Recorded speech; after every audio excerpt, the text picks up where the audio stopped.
Hello and welcome back to Pride Parkway. I'm Jeff, this is my double O gauge layout, and underneath is my N gauge soon to be layout. So it looks a bit different to the last time we saw it, and it has been a few months since you last saw it. Summer's been and gone. I've been busy, as I'm sure we all have in summer, and now autumn's well and truly here. Dark nights are creeping in, so it's time to get back in the railway and crack on with some work. Now, the video that you're about to watch has actually been filmed over the last 3 months, in very short bursts, as in maybe popping in here for an hour if it's been a bit miserable during the summer, and then back out. But it's autumn now, so hopefully we can crack on. What I really want to try and do is have this double O gauge layout in an almost complete as ish state, you know what I mean by that, ready for Christmas, so that over my Christmas break I can get in here for 2 weeks off and really ramp up the action on the N gauge. But I'll talk about more about the N gauge in a future video. It's still happening. I just wanted to focus on this. So, first of all, thank you to all of my subscribers. It amazes me that the channel still grows even though I put out so few videos, so thank you. I'm not going anywhere, I'm just much busier with life than I was pre-pandemic, so I don't have as much time to put videos out. So I am here, I'm still modelling. Still travelling a lot with work, which is one of the other challenges that I have. But it snowed, so let's jump into it and let's see how we got it from the last time we saw it when it looked like it hadn't snowed to now when it has snowed. Alright, so the first thing we need to get done is some trees for the layout. You may remember I mentioned in a couple of videos back, that I was struggling to find some seafoam. I've always used Gagemaster seafoam in the past, and it was out of stock everywhere. So I was at a train show and I found this Forest in a Box. It's green scene, so it's sold by Squires. I was on their stand. $15.99, which seems like a pretty good value. It's quite a big box. It's my hand, just for comparison. And I was actually really surprised when I opened it at how good a quality this stuff is. Now, there's more in the box. I've been using it already. So, but just pulling bits out, and straight away you've got pretty good trees. So I'll get rid of these bits that are attached to it. So there, if you straighten that out, you know, you've got a tree pretty much straight away. There you go, just need to take those random leaves off, and it's job done. So what I do is I use a combination of just these seafoam trees, as in like this. I am going to colour them. But the other thing I'm going to do is I'm going to use these Woodland Scenics tree armatures, and you may have seen them before. I have done a video before on trees, and they were summer trees. Obviously, these are winter trees. But these are the packs of armatures. This one I bought here was item number TR1122, and that got me 28 trees between 3 and 5 inches. So that works perfect. The one thing I want to avoid on this layout, just because it's a winter layout, it doesn't mean it needs to be covered in pine trees, fern trees, whatever you want to call them, Christmas trees. So you take one of these out of the bag. There's 2 there, get rid of 1. And this is what you've got. And it's basically really bendy. So all you do is you twist it and you bend it around. And there's the little base for it as well. It just kind of slots in there. And once you've done all of that, you end up with a basic tree like this. Now, this does look quite good. It's not quite realistic enough for me. So what I do is I go through the seafoam and I just pull a piece out, and if it's good enough to be a tree, it will be a tree. If it's not good enough to be a tree, I take off all of these random bits. Now for me, this particular piece here, I would say that bit's good to be a tree. I'm going to take a little bit off the bottom. Okay, now I've got a small tree there that I can use. So I put that to one side. And then all these little bits that I've got left here, what I do is I glue them onto the branches here so that it makes the tree look a little bit more tree-like, should we say. Now, to get these to glue on, it's not the most difficult thing, but you need to get a knack to it. And the knack that I've found works best is to put a dab of super glue of your choice onto the branch, stick the bit of greenery on, and then zap it with some super glue activator. I'll put a link in the bottom for this one that I use, but there's loads of different ones around. And that just gets it to stick on straight away. So I'm going to do the first tree. I'll do it on fast forward, and then we will get it painted and move forward from there.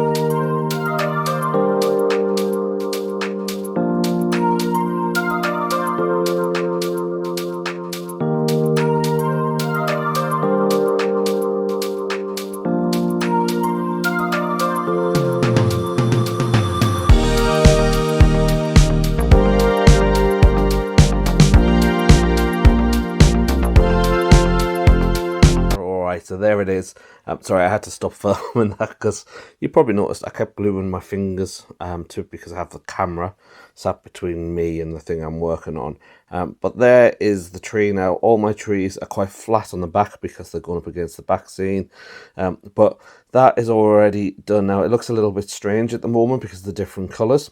So the next job is to hit this up with some spray paint. Now, I'm not going to do this in the garage because there isn't a huge amount of ventilation in here, so I'm going to go outside to do it. But I use two paints. I use this Halford's black primer. It's an acrylic primer, fast dry, and cheap, cheerful, easy to get a hold of. So I use that first, and I cover the whole thing in black.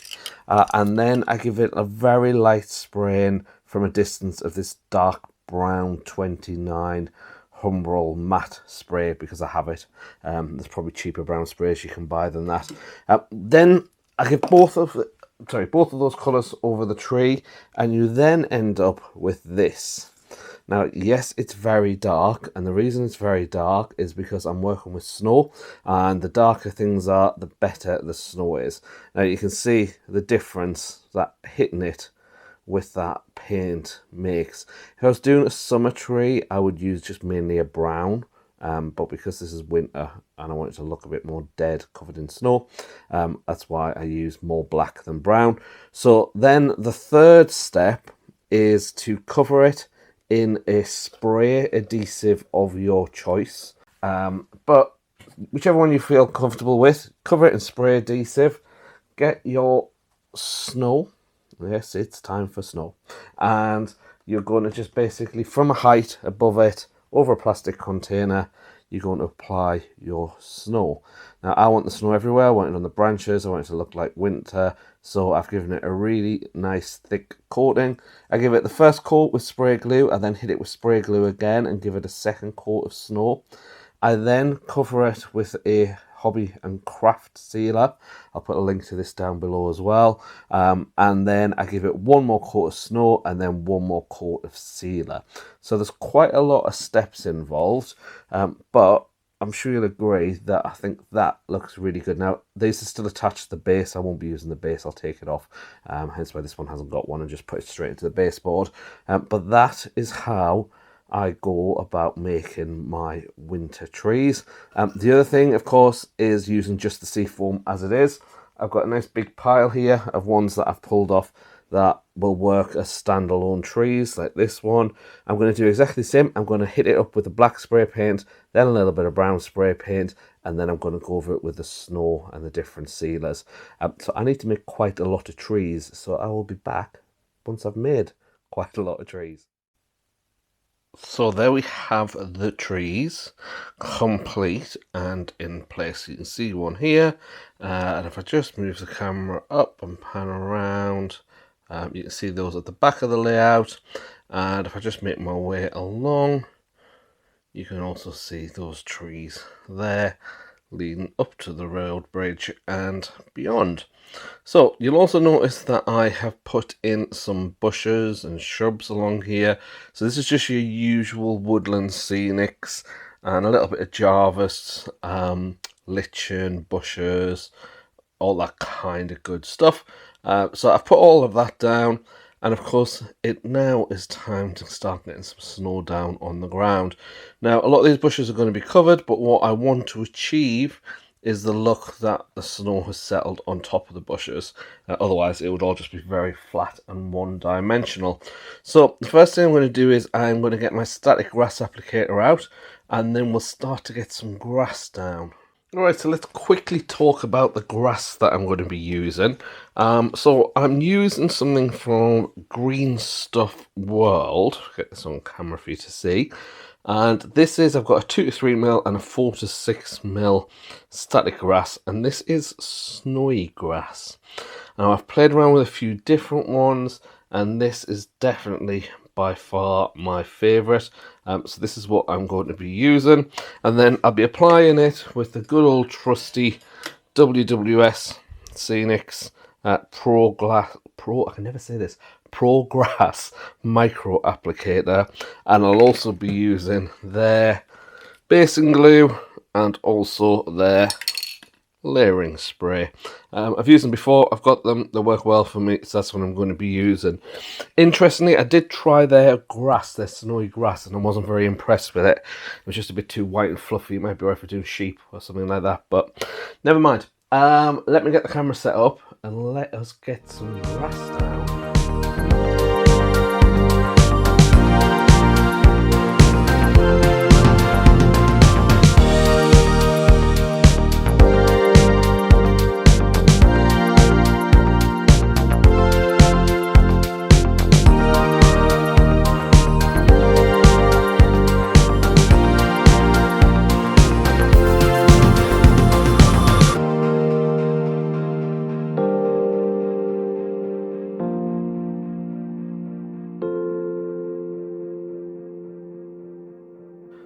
So this will look a little bit different to what you're used to seeing with static grass, because normally, of course, static grass is green and you're putting green on top of green, but with a white glue.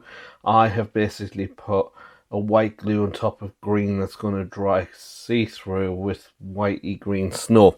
So completely different to how you would expect it to normally look. So let's not stress about that too much just yet.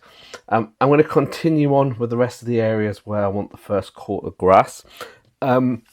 My little trusty battery hoover is out, so that anywhere that doesn't have glue where I want the static grass picked up from, it will pick it up. This thing is absolutely brilliant at doing this job, and you can just open it up and take out, you can see in there how it's collecting the static grass, the spare fibres, and so I'll collect it all out and reuse it, and I'll just do a little bit as I go along. The thing I want to do as well is just kind of pat some bits of the grass down and move it around a bit, because the weight of the snow would stop it from sitting straight up. So I'm going to keep going. I'm going to get the static grass all the way down, and then we'll leave the glue to dry a little bit, and I'll come back and we'll move on to the next step.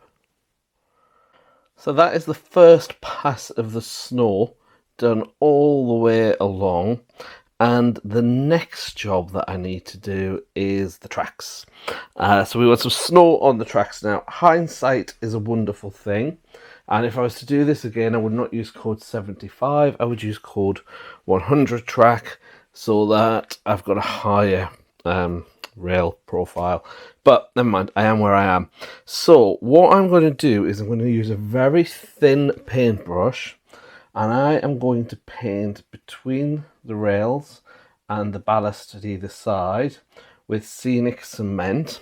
And then after lots of trial and error, I have discovered that the Deluxe Materials Scenic Snowflakes works the best for this job.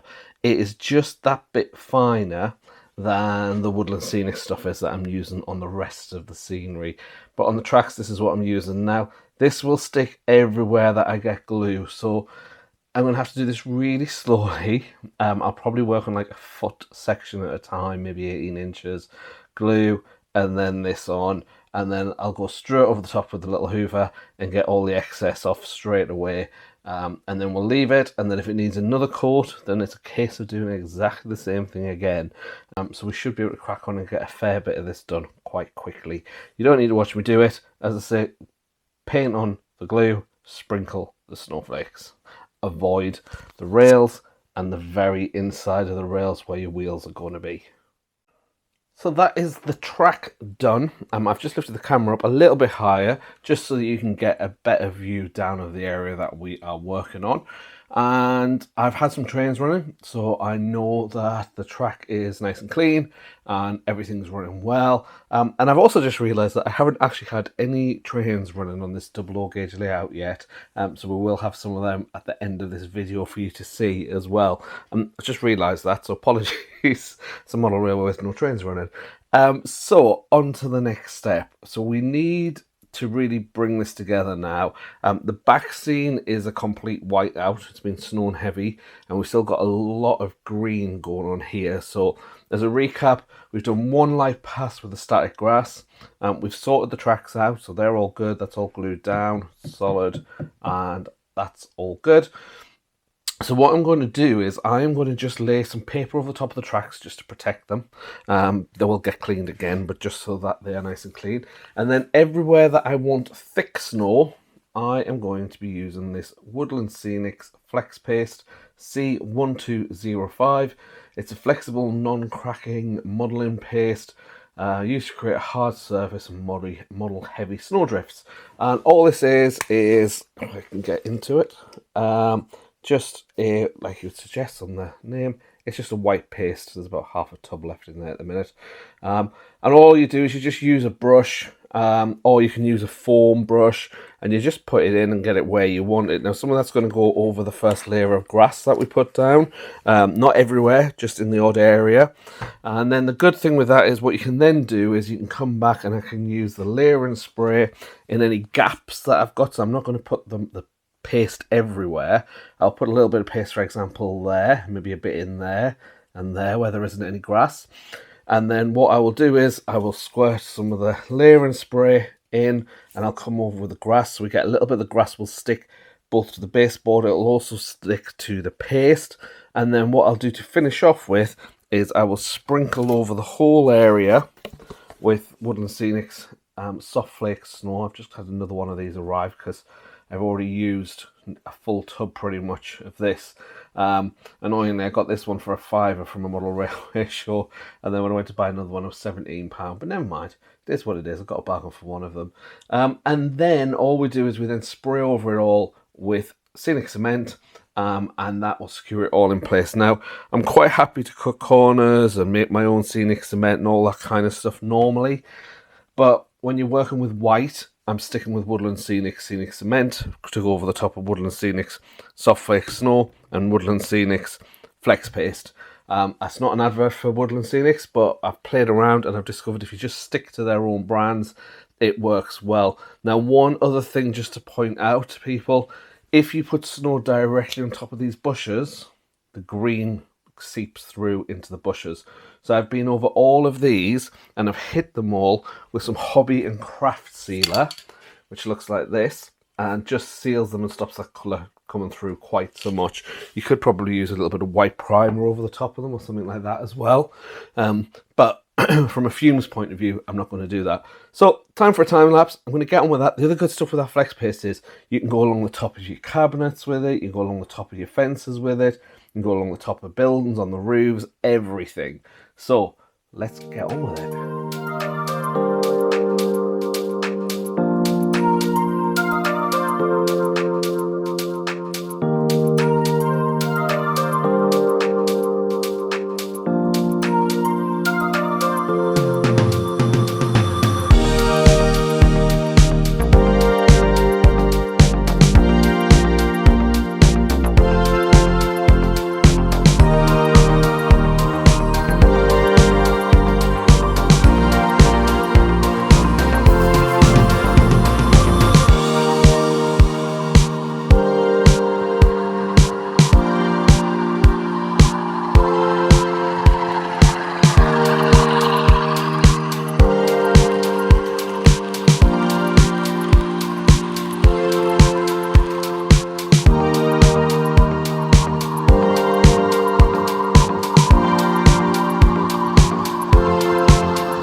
So there you have it. I'm going to leave this video right there. You can hopefully see there's a lot of work gone into getting it looking like this over the last few months. Snow is an interesting one. I'm pleased I've done it. There's still obviously a third of the layout to snow yet, but it's definitely been a bit of a learning curve. But I like that. You don't see many winter layouts, and I really wanted to try something a little bit different. And I'm pleased with how it's coming on.